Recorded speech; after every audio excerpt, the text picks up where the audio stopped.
So, good evening, everyone. This program this is the second day of the program, Buddhism for Daily Life, and today I'm going to linger a little bit longer on the first of the discussion of the points that we were been discussing on the first day about the nature of happiness from last week. So, I was saying that Buddhism is not a typical faith-based religion that you find. In fact, when the suffix ism is used, you find that it's usually for an ideology-based belief. So you find feudalism, racism, capitalism, politism, socialism, feminism. You find a lot of isms in ideologies. And every time that the word ism is used, it sort of shows that there's a superiority over other ideologies also. But Buddhism differs to that ism concept in a few manners. Having said that, we also need a faith in order to go forward. Now, I'm giving you a mixed message. Today, I'll be giving you a lot of mixed messages. So, I told that Buddhism is not a faith-based religion, and I'm saying that faith is also needed. It is like this. By the end of this mixed message session, you'll be either very crystal clear about what I'm going to say, or you'll be really confused about what I'm going to say.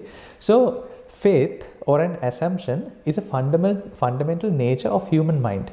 We always operate on axioms. Now, what are axioms? If you take mathematics, a number is equal to itself. That's a basic axiom that we use in mathematics, which means A equals A. Now, it looks like it's obvious, but if you don't stick to that axiom, if you don't stick to that core belief, there's no way that you can proceed in mathematics. So, similarly, if you find an Abrahamic religion, Judaism, Christianity, Islam, you find the fundamental axiom is that the existence of God has to be believed. If you don't believe in that, there's no way that you could go forward. Similarly, religions from the Indian subcontinent like Hinduism, Jainism, Buddhism, people say that karma, believing of karma is a must before you go forward in that particular religion. Now, not only in religions, I'll ask you a few questions. Do you ever question if your parents are your real parents? If they are your real parents, do you question it usually? Or do you question that if you're a human at all? Do you question that you're really alive at this point of time right now? Or do you question your existence ever? So you see that we as humans, our human mind is fundamentally operating on axioms, on faith. Now, having said that, Buddha said that this is not a faith-based religion.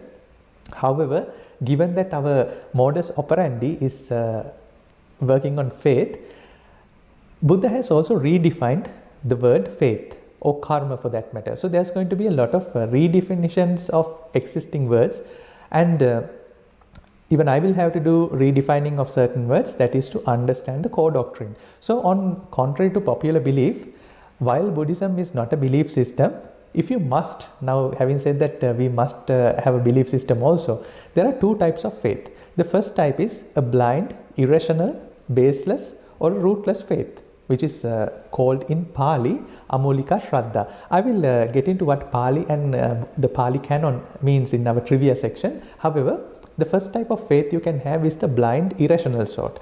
The second type of faith you could have is a confidence which is based on reasoning, experience and understanding, which is called Akaravati Shraddha in Pali.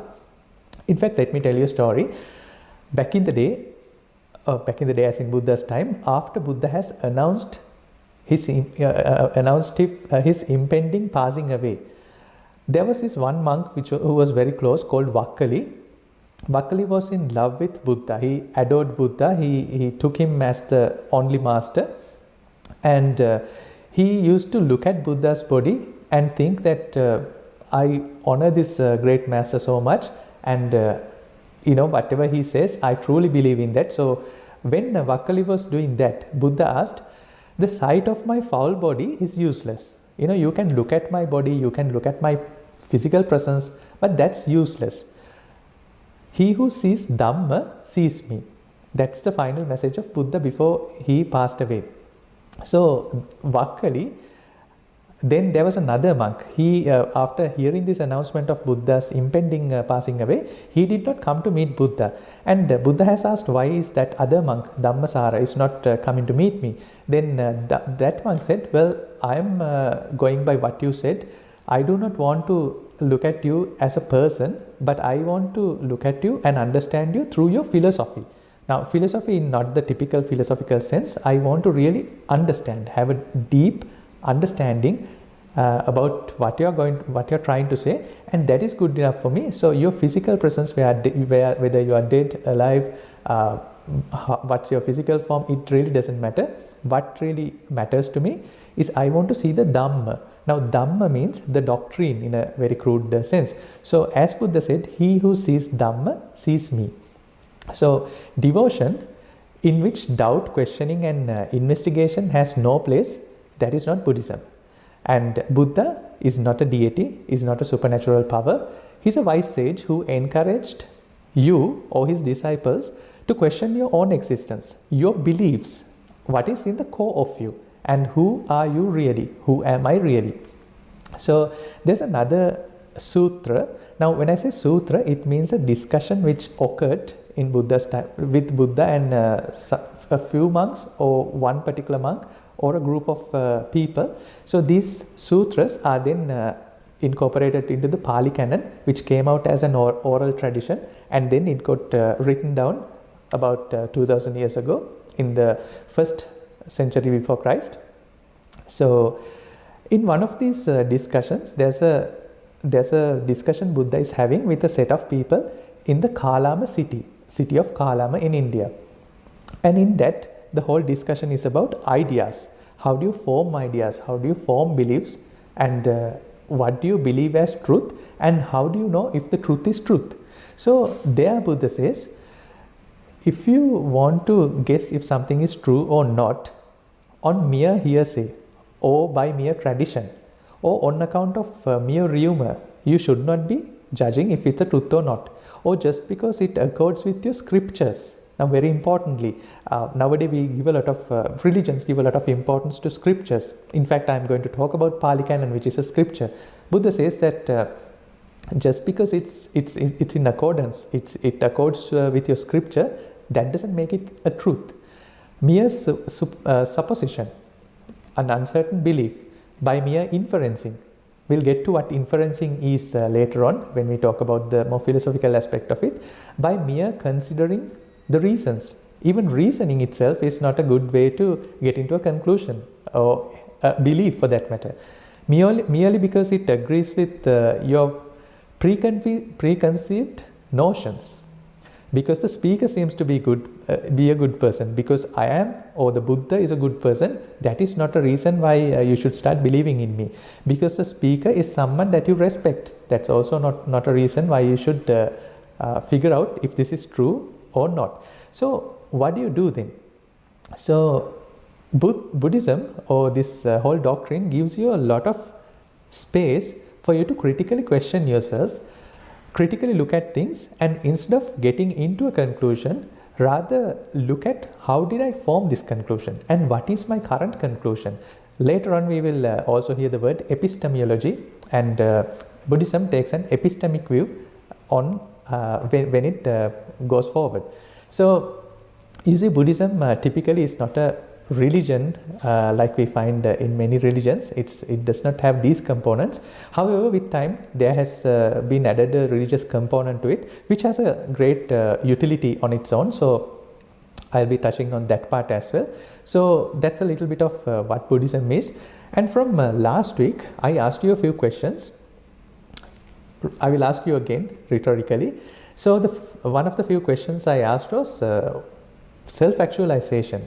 What is self-actualization? Has it hit with these problems that why are you here? What are you doing? What is your life? What will happen to you after death? And am I satisfied with my current life? Have I been purposeful in my life? So these are the self-actualization questions. And also I asked you a question, why did you join or start following this discussion series? I also asked, why do you need a religion if at all? And very importantly, I asked the question, why do you live? Now, that is a question we discussed in detail. Why can't you cease to exist now? That was the follow-up question I asked, because you probably were not able to come up with an answer for why you live at this point. And I'm not going to again talk a lot about it, but you can refer back to the recordings. I also asked you a question, why can't you rest in peace right now? If you can, fantastic, but most of the time we cannot rest in peace right now. So our life, over the last week, the conclusion we arrived is that our life or living is about striving or hoping for happiness. Now, happiness, satisfaction, gratification, content, whatever you name it, is there right next to our hope. So hope and happiness are the two driving forces in our life, and because of that we cannot rest in peace, because in order to be happy, in order to be hopeful, there's a bit of work that we need to do. I'll get into that, and I'll get into the nature of it. So in this pursuit we interact with 4 P's: people, places, possessions and pastimes. Now I made it 4 P's, but we can categorically put everything into one of these 4 baskets. We could also look into that in a different from a different angle, that living is essentially dealing with past memories, contemplating about future which hasn't come yet, and being active, being perceptive about the stimulus right now, the present stimulus. So this is life, and in this pursuit of happiness we have to interact with these 4 P's: people, places, pastimes and possessions. And the second thing I brought out last week is that it's all about my satisfaction. I want it for myself.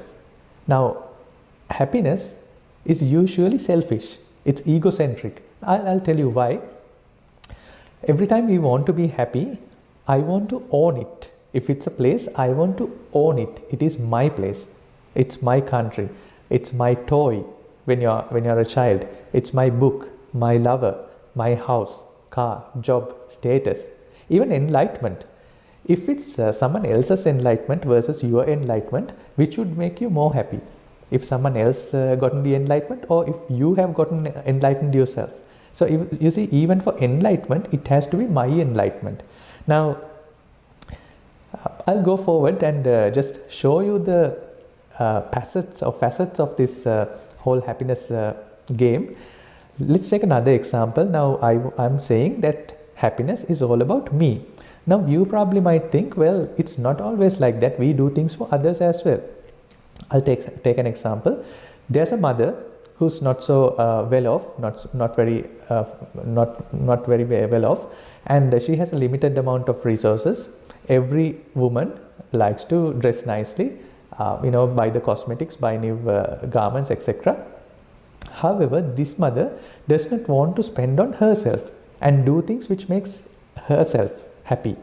But on the other hand, she wants to buy something for her kids, do something for her kids. Now this looks like that mother is so selfless. She's doing it entirely for her kids. I'm doing it for my kids, but is she really doing it for her kids? And when we say that she's doing it for her kids, to what end? By doing that, to satisfy her own moral obligation or satisfy her own wish. Now, related to you, what you are doing selflessly, you might think that it's a selfless activity, but isn't it really trying to satisfy a wish that you have? So that is why I concluded the other day that satisfaction is always about me. It's my satisfaction. And my satisfaction always depends on an external cause. Now that's the other part. So the external cause could be one of these 4 P's: a place, a person, pastime, etc. And you probably have figured out by now that Buddhism, the vibe that Buddhism is anti-happiness. So Buddhism is not a really anti-happiness religion. Happiness, or aswada in Pali, is one of the core areas of concern in Buddhism. Buddhism really wants you to identify what happiness is, identify the nature of happiness very well. Identify it in full actually. So enlightenment lies right next to understanding happiness. So it's not about all suffering. you need to really understand what happiness is.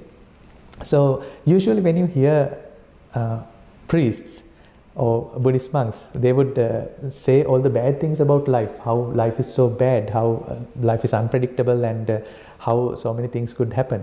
Now you find the same sort of discussion from politicians, especially if they are in the opposition, that something bad is going to happen.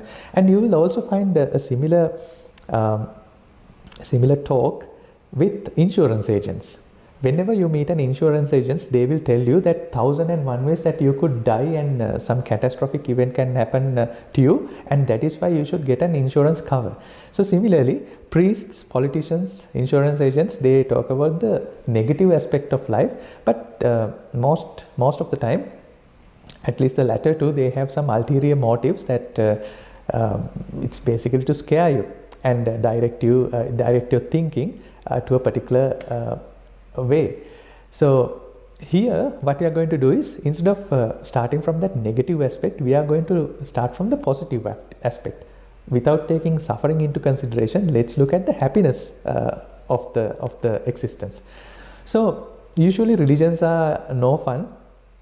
In order to be happy, in order to go to heaven, or in order to be even enlightened, most of the time you need to do a lot of sacrifices. So you do all these sacrifices in your current lifetime, thinking that you will get a better place, a better spot on a future afterlife place. And personally, I have been always an optimistic person because I was an entrepreneur, so I had to be optimistic. So Buddhism is not a doctrine again. Now that I have told it's about happiness, it is also not an optimistic religion or optimistic philosophy. It's not about wishful thinking. It's neither pessimistic. It's not about adopting a negative mindset and looking at the world in a negative form, negative manner, but it's about reality. So that is one beautiful thing that I figured out, which lacks in many religions. It's usually either very pessimistic or very optimistic, or it adopts a very positive outlook towards life, existence, or a negative outlook. But here you see things as it is. Look at the reality without really judging it negative or positive. You look at the reality. So question again, if our lives are about being happy, let me ask you a question. Can we be 100% happy? Not just satisfied, but can you be happy to the 100%, to your fullest? Is it possible? Now think about it yourself. Can you achieve your ultimate happiness? How do you know if you have achieved your ultimate happiness? Is that if you are there, you will be able to rest in peace. So that is when you know that you have achieved your ultimate happiness. If not, you have to do something, some interaction with the 4 P's, and then keep going in that race that you usually do. So happiness a person would have usually is always inhibited. Now why I say inhibited, you know that there's uninhibited fun. Usually when people are high on narcotics, high on drugs, they have uninhibited fun, and kids, they have uninhibited fun. But usually an adult, whenever he wants to enjoy his life, want to have some happiness, he will be inhibited. I'll take another sutra. Sutra means a discourse from the Pali Canon. There's a sutra called the Bhaya Sutra. So in that it says that 4 elements why a person would not be able to have uninhibited fun. The first one is that there's always fear of punishment. There's law, that law is not usually a very fun thing. Like religion, law also doesn't allow people to have fun or be happy as they would like to. It always, for good reasons, for practical reasons, it always limits the things that you could do. I was living in the Kingdom of Saudi Arabia 10 years back. At that time, there was a lot of options which I usually had to entertain myself were not available. So law or the norm of that country or norm of that particular culture inhibits from you having 100% fun. And another inhibiting factor is that everyone has a fear of sin. Everyone has a good or bad, which is very cultural again, which is very cultural. However, everyone has a fear of sin. So if you do some activity, what will happen to you in the afterlife? Like, for example, what if you eat beef if you're a Hindu? What if you consume alcohol if you're a Muslim? There's halal, there's kosher, there's vegan. Even our food are restricted. We cannot have 100% satisfaction because of this fear of sin. There's always a very important factor, a third important factor, that is the fear of self-criticism. Now, you can have fun, but you have your own internal moral compass saying, well, this is wrong and this is something that you shouldn't be doing. There's internal criticism, internal blame. Enjoying a sugary treat, if you want to eat candy or if you want to eat high calorie, it always says, well, I cannot eat this because it's going to be bad on my health. So there's something which inhibits you. So there's so many self-imposed principles that you would not do certain things that you would have really wanted to. And there's a fourth reason which is even more dangerous. That's the fear of being accused or blamed by the others who are around you, the society. So this also is an inhibiting factor where you will not be able to have 100% happiness. Now, we live for happiness. We live for happiness. However, we have our own internal restrictions, external restrictions where we cannot have 100% happiness. So now that's a very sad situation. Our primary motive of life being based on satisfaction, and this self-imposed, other people's imposing laws, and we thinking of how other people would think about us. Now that all reduces our ability to have 100% happiness. Assume that you're already, this is assuming that you already have those resources that we spoke about the other day: time, energy and money. So assuming all that, still there are restrictions you have that where you won't be able to have 100% happiness. Now there are some people who would get out of this and who would get closer to 100% happiness. Drug addicts, people who consume all types of drugs. Now you might think that they are really happy, but I have been speaking to drug addicts personally, especially who are using serious drugs, serious narcotics. They are never happy. They are just habitually involved in that, but without that drug, their life is a mess. Their life is a living hell. So there are people who are crying to me in tears, that saying that they really want to get out of this habit, but it's very hard for them to get out of this habit. So it's not really a happy place being a drug addict. Probably they are in some sort of a trance while they are on the drug, but right after they are off the drug, they are miserable. But there's another set of people who are more happy than most of people who would be more closer to 100% happiness. Those are the crazy people, the manic people. Now there's this bipolarity in everyone. There's a stage of downward negative emotions, and then there's an upward emotion. So you have the depressive sort of emotions, and then you have the manic sort of emotions. When you are ecstatic, when you are euphoric, usually you talk a lot, you are very upbeat. When you are in that manic form, you are also quite uninhibited.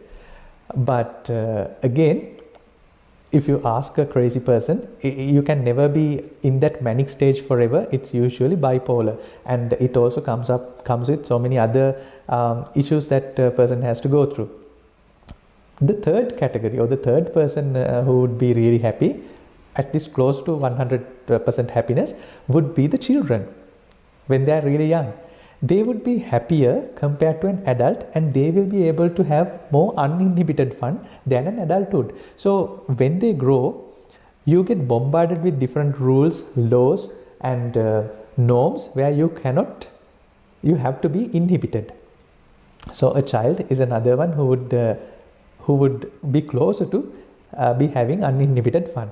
But the sad thing is, do you want to be any one of those if you want to have 100% happiness? Well, we ruled out drug addicts, but would you like to be a manic person if you want to be happy? If you want to, even if you want to, can you become a child for that matter? So it's not possible. So you see that we are sort of in a deadlock. Our lives are about being happy. However, we cannot achieve 100% happiness because there's inhibition. So what should we do about it? There's another category who are 100% happy, who are 100% content. Someone who has found liberation or enlightenment. But let me remind you again, we are not going to be imagining things right now. This discussion series is about you. So forget about all the people who are 100% happy in heavens or who are enlightened. This discussion is about you. What is our current state of mind? So the closest you could get to uninhibited satisfaction, is it by living a particular moral code. Let's say that there's a person who adopts a set of virtues, practices a good set of virtues, and abides by a moral code. Now that person can also be happy. However, what I have seen is that deep down, no matter how pure you try to become, deep down you still have your desires active. So then there's going to be a battle between your desire and your virtues. And I have seen that some people crumble, they get into the tug of war between those two, fear and desire, and there's a point that they cannot live their life even if they adopt a set of values, good practices, virtues. So because of this very reason, Buddhism is also not about abstaining. It does not promote abstaining. Of course, for certain practical reasons that you could abstain from certain things, but in the core of Buddhism, abstinence is not a philosophy. In fact, Buddhism rejects abstinence if a person is on a path of real enlightenment, and if he thinks that abstinence will give me liberation, he is or he has not still understood Buddhism in full. He hasn't really found the path to entry to enlightenment. So Buddhism rejects abstinence in that sense also. What would be the next way that you can be 100% happy? Say that minimalism. If you try to cut down on things, if you start becoming minimalistic, then also you can be happy. However, sometimes the desire pops up again, or sometimes the need pops up again. Even if you are if you don't want to, there are certain needs that you cannot stick to your minimalism. So that also has its downside. And I forgot to also mention that especially if you are abiding by a virtue or a set of moral principles, another thing which could happen is that you could sort of think of a superiority, that you could think that I am a better person than the others, and hence I should be respected. And I have also seen a lot of people who stick to very hardcore principles, virtues.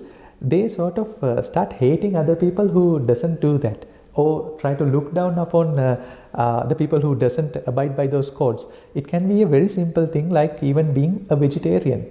You are a vegetarian, I'm practicing vegetarian, and all the other people who are non-vegetarians, I consider them to be bad. So there's the element of judgmenting, the judgmental element is also there when you try to stick to a virtue. There's a third thing that you could do. You can be benevolent. Now when you become benevolent, and if you really enjoy doing that, it's a way to have more uninhibited happiness. Why? It's socially accepted anywhere. Being benevolent is not considered a bad thing. Well, adopting a virtue is also not considered a bad thing anywhere. It's usually considered a good thing. So you can have more uninhibited fun that way, except that your own desire sometimes say, well, I should get out of my own role. But being benevolent, unless you are stingy, you can enjoy that a lot more, and you can find more happiness that way by being benevolent. However, like in the previous case, that there's also a downside with benevolence. There can be a build-up of ego. It sort of feeds ego, that I am a benevolent person, and whoever who's not benevolent, who's non-benevolent, is not as good as me. Well, there's something even better than being benevolent, which is altruistic. Now that's a little better because it's more towards selflessness. But like I said in the previous example of the mother, we might think that we are doing it for the others, but internally probably we are feeding our own ego itself. It could be the reason. Now I'll give you an example about my life. I was working in the corporate sector, and then I started my own business, and then it was all good. And then at a point I started to think that getting money is good, but is this life? That question hit me. So then I thought, well, this is finding money or getting these resources is not life, so I should start doing something for the others. So then I started this I joined a social enterprise, actually a huge social enterprise in Sri Lanka, and then I was working for it, and then came a point I wanted to start my own social enterprise. So in a way it was a very good thing that I did. However, looking back in hindsight, I see now that I actually wanted to be more selfish in that. Instead of going with someone else's social movement, I wanted to start my own social movement. Well, it benefited a lot of people, but regardless of that, I wanted to make it mine. So it was about my happiness. And then the next thing happened was, with this social movement, a lot of people wanted to collaborate with it, but I said, well, my idea is way superior than yours, I do not want to collaborate you. So I had that mindset, and I also was getting a lot of ego boosts when I would appear on television, on newspapers. Every time that happens, I would also get an ego boost, saying, thinking that I'm doing something really nice, and my benevolence is socially accepted everywhere. So it sort of keeps added. It kept adding on my my own ego. And then I happened to go and meet one of the another social entrepreneur in the Philippines. And when that happened, he was just lunch with me, and over the lunch table he was telling something about himself. He said, I'm directly impacting about 4 million people. However, in my social engagement, my name is not mentioned, because I do not want me to be promoted. I want my cause to be promoted. That's what I wish for. And at that moment, it really struck me. In my case, it was not that. I did not want to collaborate with these other social groups. I wanted it to be my own initiation. I wanted to be, my figure has to be there. So then I felt so bad about myself. I thought, well, I'm going to dissolve my name out of this movement and try to really make it about other people's goodness. So even with benevolence, practically, while benevolence is so nice, it's so good, it can still have this component of feeding on your own ego. Now, it is definitely better than being very selfish. However, it can also add on to becoming more egoistic. So altruism, benevolence is good. So doing these type of things are more uninhibiting. You can find more uninhibited happiness by doing those. And there's another way, if you really want to find uninhibited happiness, meditation. Now, when you get into meditation, if you commit yourself a little, and if you have a practice of meditation, you can get into different states of mind which are really blissful. However, like I said, doing that is not so easy. You need to have a lot of commitment. You need to sit down. All you need is time commitment. So if you have the time, and if you really want to do it, anyone can do it. However, a lot of people do not have this one single thing, the time. Even to look at a discussion or come to a meditation session, you do not have the time. And the next thing is that even if you do meditation, are you able to sustain it forever? So then see all the options that we take, sticking to a good virtue, benevolence, being altruistic, meditation, everything has its own dead end, where it is not ultimately liberating, neither it is not giving us the 100% happiness that we live for. Now, that's a big problem. So having said that, let me get to the character. So I did not give you an answer. I just showed you things as it is. So we were discussing about characteristics of happiness the other day. And I think that I am qualified to talk about characteristics of happiness, because from the time I remember, I have always been happy. I have been sad a few times, but I don't stay sad for longer than 2 hours or a day. I recover quickly and I get into my happy mood. So I know the characteristics of happiness very well. And I also did not get ordained because I was sad or because I had problems or because of midlife crisis. So I really was trying to figure out my happiness, and I was in a path of trying to be more happy, to attain that 100% happiness. And as a result, I found that being a monk helped me do that. It's a good test bed, it's a good platform, a good lifestyle for me to figure out that path and teach other people about that path. So what we were discussing the other day is that in order to be happy, you need to have resources. You need to have the time, money, or the energy. So there are there's a few people who are lucky on this earth who get these three things any time of the day. But most of the time, like I said, when you are young, you have the time, you have the energy, you don't have the money. When you are mid-aged, you have the energy, you have the money, but you don't have the time because you are working, you are in your corporate ladder. When you are old, you have the time, you have the money, however you don't have the energy.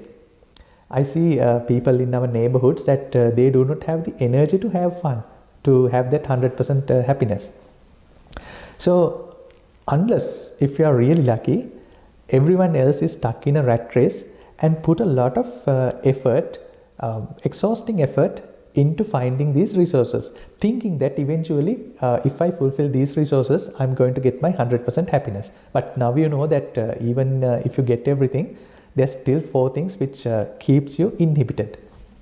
And the next thing is that happiness cannot be sustained. I showed you this graph the other day that it always follows this the curvature where we find in the nature a bell curve. So happiness is always fading away. You cannot sustain it. It's like an ocean wave which can never be stopped unless you freeze that ocean. Ocean waves are always flowing, so you cannot stop it. And the next character of happiness is that it always seeks novelty. Take that you have your favorite songs, a new car, a new house, a new partner. You always seek for novelty.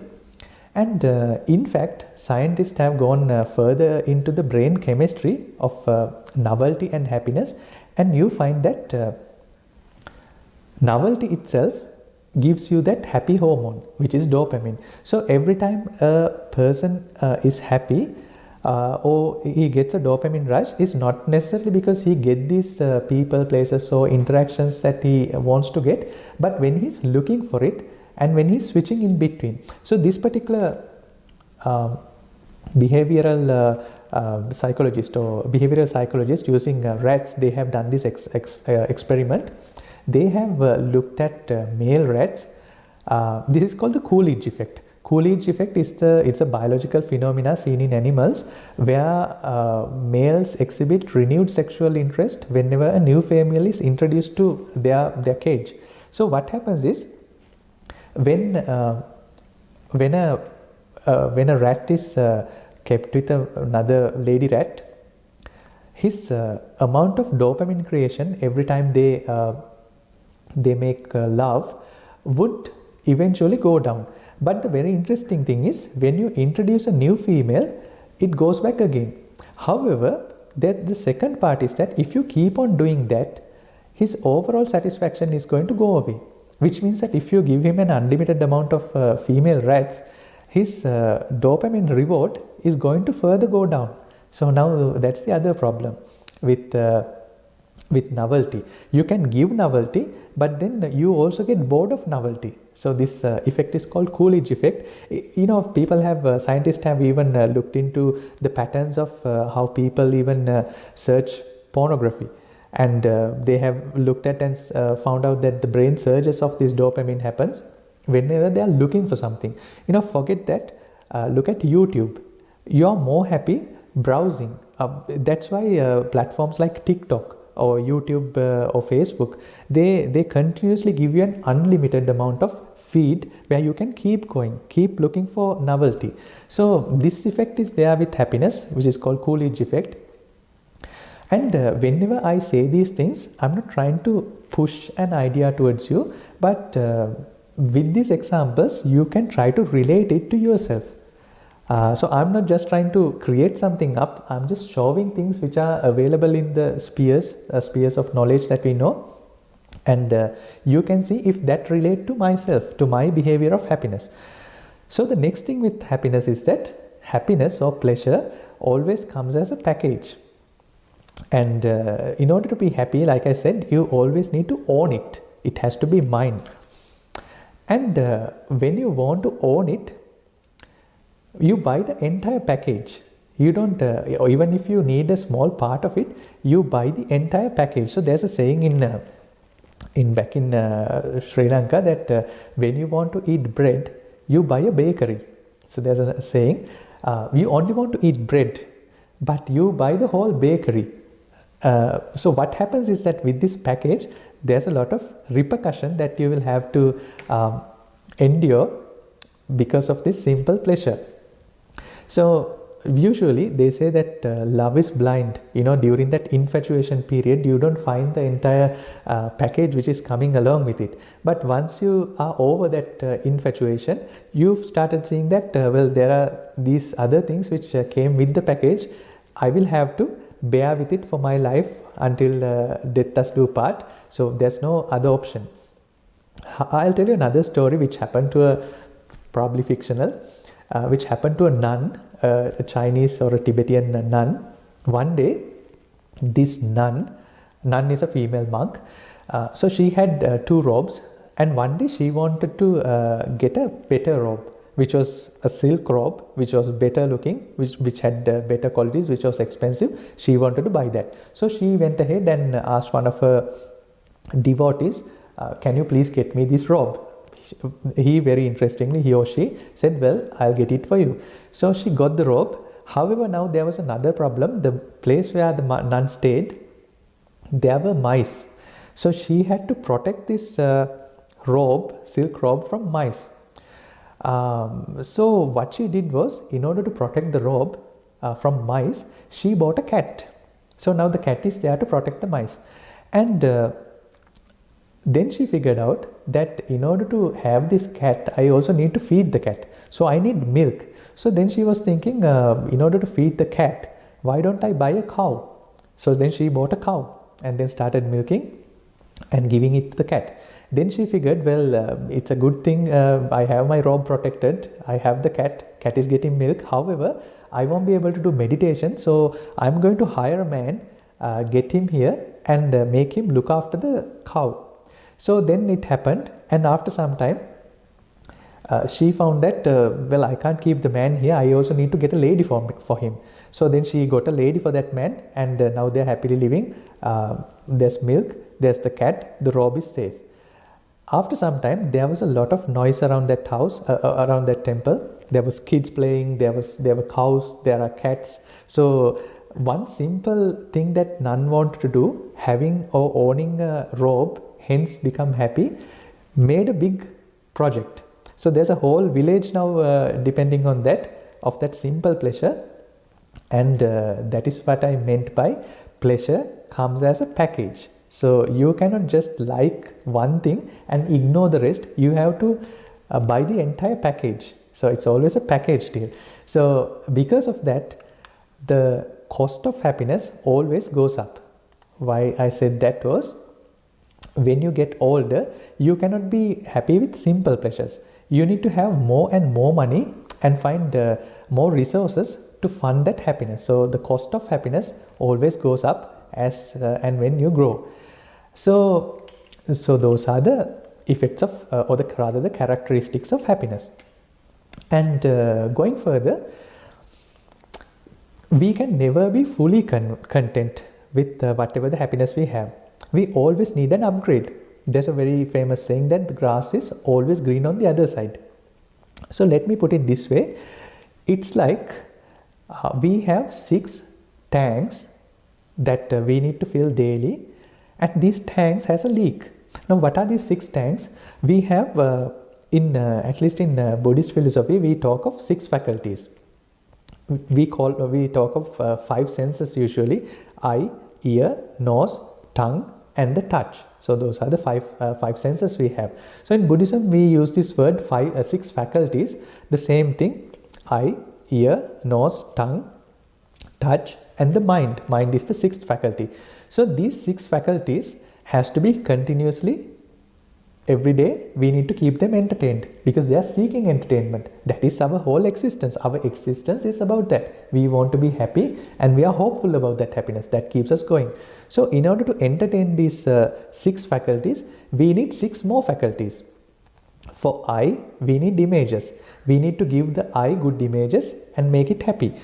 We need to give good noises, good sounds to the ear and make it happy. So on it goes. We need to give good thoughts, feed good thoughts to our mind, so it will be happy. So every day when we wake up, today when you woke up, you started filling these water tanks. What happens is, by the end of the day, no matter how much you fill, when you wake up tomorrow, these water tanks are empty, as if there's an unnoticed leak there. So no matter how much you try to fill that water tank, it's always going to get drained itself.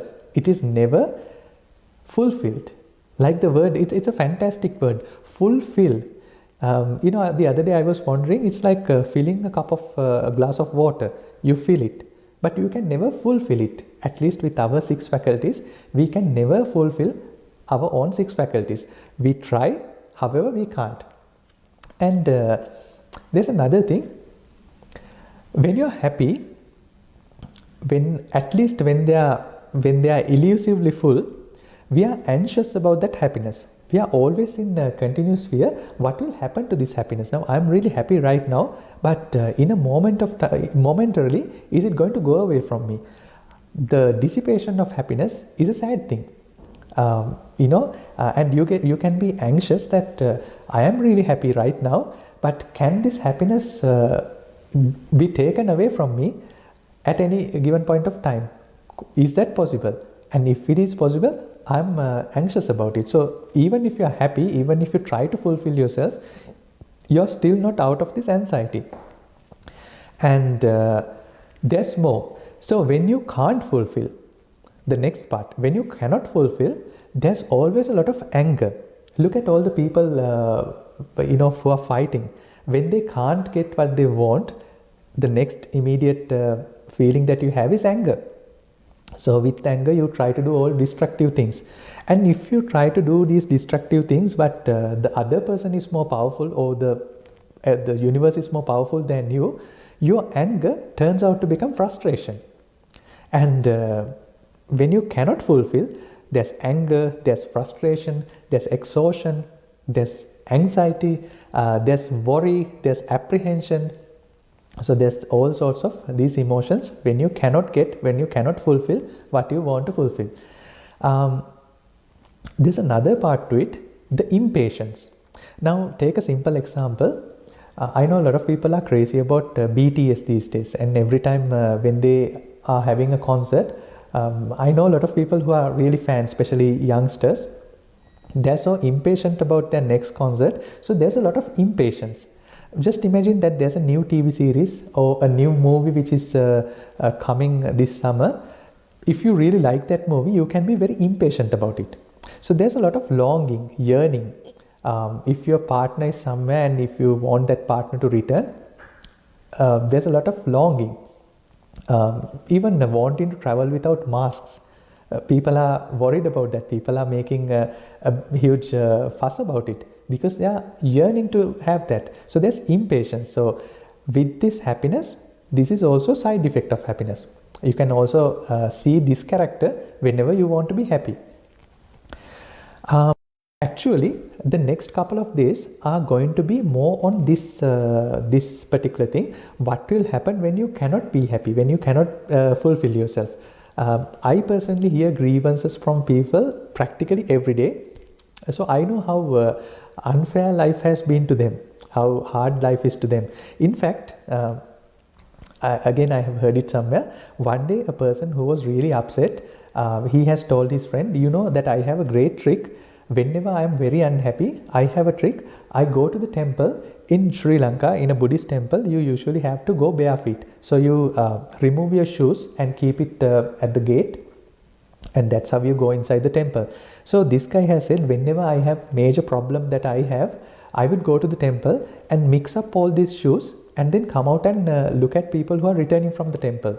And when they are so confused and when they are so angry, I forget my problems. So similarly, I'm hearing a lot of grievances from people all around the world, regardless of their nationality, black, white, brown, yellow, regardless of that, everyone is grieving about more or less the same thing. And when I listen to all these problems, in a way I feel quite lucky, and I don't think I will ever be sad, because they have bigger issues and the issues I have are really minor. So listening to all this, I know that people can have a lot of issues. So most of these issues are about not being able to fulfill their wishes most of the time. I liked something came in between and I cannot fulfill my wish that way. So that's another nature of happiness. There's another very interesting nature of happiness, that great happiness is always unplannable. Now, I'm sure that you know, take a surprise birthday party. A surprise birthday party or a surprise anniversary is always better when there's this element of surprise. I mean, you cannot be happy if that surprise wasn't there. If you already knew, if you had to pretend it, it wouldn't be that happy as a surprise birthday party. So the problem is that you cannot plan for this element of surprise. Well, others can, but you cannot do it yourself. The moment you start planning for your own surprise, it is not surprising anymore. So the real happiness cannot be planned. It cannot be controlled. Now that's a major downside of trying to have happiness as our primary driver. And when we cannot plan for that, that's not good. So there's this unplannable nature also associated with happiness. And let's look at another nature of happiness, that we all have wishes.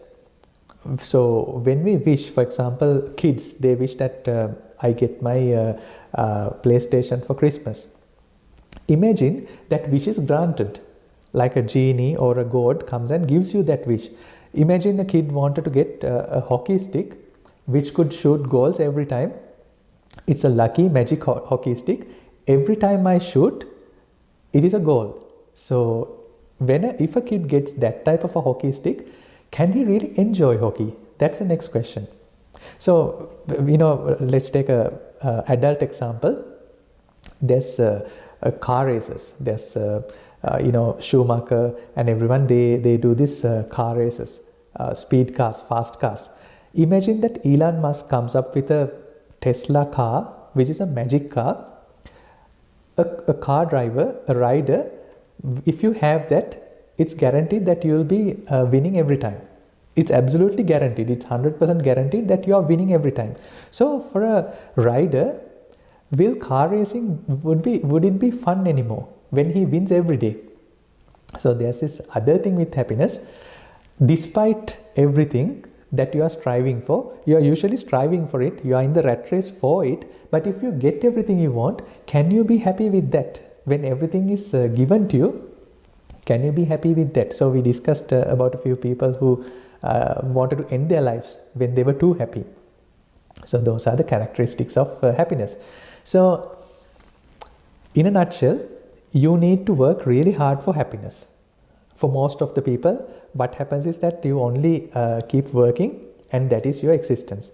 And even if you are happy, the moments that you are happy, you cannot sustain it. It comes and it goes like the bell curve. And the happiness has a lot to do with seeking novelty. You cannot be happy with the same thing. You cannot be happy with what you have, but you want to seek novelty. You want to see the pasture on the other side. And pleasure also comes with a package. It has its pleasure component, the reward component, but it also has its own repercussions most of the time. It's never package free. It always comes with a downside. It's like a deal. Whenever there was this very particular saying that a lot of media platforms are for free. Google is free, YouTube is free. But then there's a saying, if something is free, you are the product. So happiness is also like that. It is never free of charge. It always comes at a cost, and you need to buy the entire package. And even if you have all that, you can never be fully content. Why? We do during a day, we do everything to fill up our water tanks. However, the next day when you wake up, they are drained, they are empty, as if there's some leak where we cannot fix. And when you cannot achieve these things, all the negative emotions gush through you. I don't want to talk about it, but I'll be talking a lot about it during the next few days. So what happens when you cannot fulfill your own wishes, when your wishes don't come true, when your hopes and dreams are shattered? What happens then? So even when your wishes are coming true, when everything is served to you on a silver platter, you get bored of it. So there is no perfect place on this earth, at least on the earth where you can be 100% happy. Probably there's out of this world, but it's a guess. And the question is, do you want to live your life based on this guess, or would you like to find that 100% happiness while you are here on this earth? Now that's the thing. So for a lot of people, the happy place, the heaven, the enlightenment is not within this life. It's not in this earth. It's in a different place after death, out of this earth. So I think it's a good thing to do. However, it is a very irrational decision. Now I say that you won't even buy something out of Walmart without checking it properly, without verifying it properly. But this particular thing, ultimate happiness, without no form of verification, you tend to stick to that, and you hope that it's going to come after your life outside this world, which is this non-world. So I suggest, what if we try to fix it within this lifetime, within this world? So let's see if it's practical. So the thing is that happiness is unplannable, and there's external and internal limitations. We cannot be 100% happy unless you're a child or a maniac, but you cannot do one, and you don't want to probably be a lunatic. So in a nutshell, I will show you a picture in a nutshell. Isn't our lives are like this tornado effect? Now what do I mean by that is that we want to feel happy. Now that's a good thing, and when we are feeling happy, we are always hopeful about having that happiness again and again. Let me minimize this. Okay, so when we are feeling happiness, we are hopeful, we want to hope and have this happiness again, and that is a chase to be happy. So when we have this hope, we always follow this, we are in pursuit of getting this happiness again. And what happens is, sometimes these happinesses, these hopes get shattered. When this hope shatters, we have all these negative emotions, and sometimes when the dreams come true, so then we are happy again. However, when the dreams are coming true continuously, there's no novelty in it, because your dreams are coming true continuously every day, like that magic hockey stick, or like that magic car where you are a winner all the time. Then you need a better dream, and you are in pursuit of a better dream, or even you want to give up on all these things, and then you want to end your life. If you don't end your life, you want to find out something which would put you into the same chase again. So the chase keeps you going that way. So this life can be summed up with this carrot on a stick. It's like you are a donkey who are on a continuous journey to figure out this happiness, and no matter how much you try to travel forward, you are not going to get it. You will momentarily get it, but you cannot sustain it. So this is I think it's quite bad that human are born this way, and we have to inherit this nature of happiness. But the good thing is, while it is like that, there's also a way out. So we'll figure out what is the way out. But before you do that, I want to ask you a question again. Is it okay for you to live your life like this, knowing that this is the nature of happiness? Are you ready to accept that? Or do you want to know why it is like this? Do you want to drill down? Do you want to uncover what is the mechanism of this happiness? Why this happens to the happiness? Why this particular nature is there with the happiness? If you want to stop that, we really need to understand that mechanism. So are you willing to understand that mechanism? So that's another question I wanted to ask you. If there's a better way, before finding the better way, we need to understand the mechanism of happiness. Now, if by any chance, if you are unhappy right now, the immediate thing you can do is you can start looking at the mechanism, and you can find what are the better ways that I can be more happy. Given all the circumstances, given all the misfortune I have, given all the lack of resources I have, can I do anything about it, and can I get into a place of happiness? And if you are happy already, and if you are happy about being happy, if you have no doubts or fears about your own happiness, then you don't have to do anything. But if you have a doubt, I am happy right now, but can this happiness be shattered in the future? If you are doubtful like that, then let's try to together find out the mechanism of happiness. But there are actually 3 approaches where you can take if you want to really figure out eternal happiness. The first approach is that you can become a conservative. You can take a conservative approach, you can take a non-conservative approach, or you can take the lucky approach. I'll tell you what is the first one. So the first is that through being self-obedient, you follow a doctrine, and then through this doctrine you make yourself self-obedient, stick to virtues, and then you try to figure out, can I find happiness this way? Now this is a very easy thing to do. Sticking to rules, sticking to obedience, being obedient, it's very easy. However, it's a very hard way to find happiness. Now why I say that, no matter how much you stick to your own principles, your inner desires are going to come out.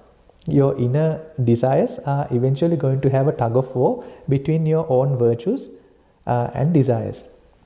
And the second one, it's a more destructive path, is that you try to go and find happiness. So why I said it's a destructive path, it's like trying to drive a Ferrari downtown. Now the Ferrari means that your own body, your own life that you have got. If you want to have uninhibited happiness, uninhibited fun, you have to really drive it really fast. And when you drive it really fast, it's given that you are eventually going to crash that car. So with that risk, with that possible destruction, that's another way to find happiness. It's a good way to find happiness, because that is the path that most of the sages, most of the people who have followed Buddhism has taken. However, it's a very destructive path. Now the question is, do you want to be destructive like that? When I say destructive, it's not destructive in the term of destructing the society. But when you try to pursue your own happiness, you have to probably leave a lot of things that society values. Like if you are valuing, I'll take a quick example. I was trying to find happiness in surfing. Now it's a nice game, but it's a risky game. It's a very risky game. But the moment when you surf, the happiness you get is immense. You cannot have that happiness sitting on top of a laptop or watching a movie. It's really happy. However, it's very challenging. It's very risky. Now, do you want to take this risk? Now you find these adrenaline junkies who are after various sports. So they are very rewarding. At the same time, we are very destructive. So if a person wants to have or wants to pursue this 100% happiness, you have to take a destructive path.